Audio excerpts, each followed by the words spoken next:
Yeah, so Eric Hecker, he started talking about some stuff that he saw while he was a contractor at the South Pole. Should we just play the clip and we can just comment along the way? And then there's some things that I uncovered about the whole situation here. Yeah, no, there's a lot to be uncovered about this guy. How long is the clip? It's 3 minutes and 54 seconds. It's kind of long.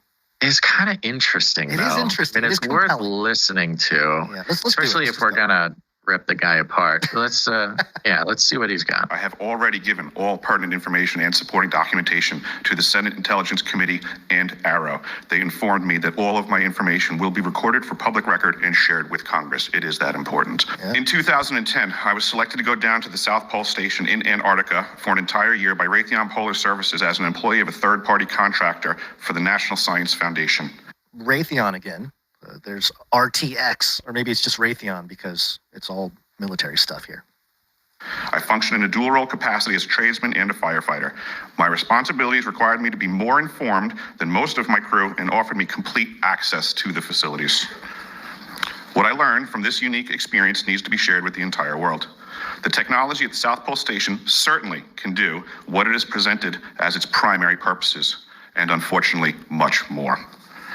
The IceCube Neutrino Detector is presented as a passive listening device for the purposes of the science as presented. But I'm going to skip right through the chase, folks. I have provided documentation that proves that the 5,160, what they call DOMs, that are embedded in the ice can actually transmit at 2,047 volts each. That gives us a long list of things to consider.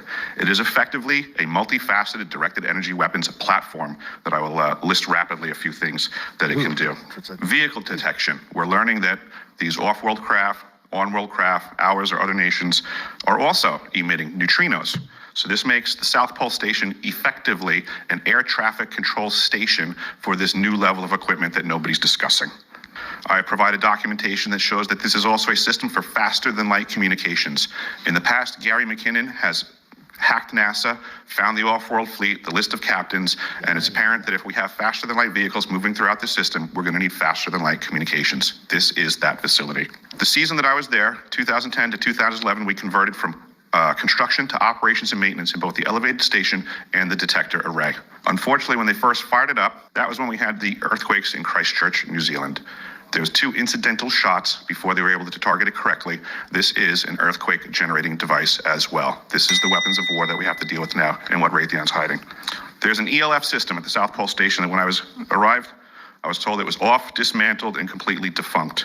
In my work, I will rapidly just tell you, I had to figure out the circuitry for certain other repairs, and I found that this system is in fact completely energized, up and running, and being utilized with the other systems for nefarious purposes as well.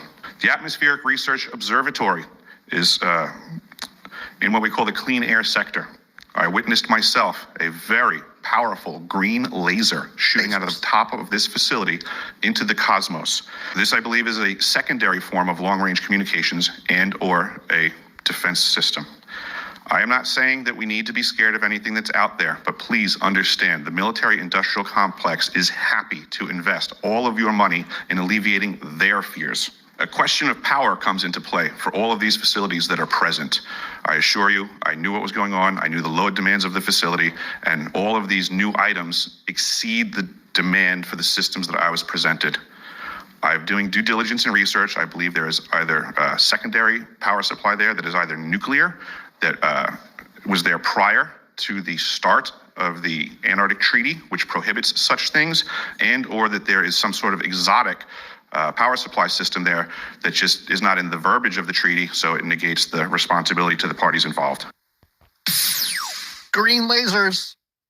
Green lasers, baby. Mm-hmm. Now, immediately watching this, I thought it was interesting. Nothing really sounded out of the ordinary. If you are obsessed with Antarctica and all the things going on down there, nothing was necessarily blew my mind, but it was interesting. You know, he claims to have worked on the actual devices that, could do all sorts of crazy things that we've talked about. And he mentioned deciphering.tv, which is his website, I suppose. One interesting thing on his bio on the website here, It says his childhood included being part of the Stargate project run by the CIA and DIA. Hey. So just another detail. What are the odds? Well,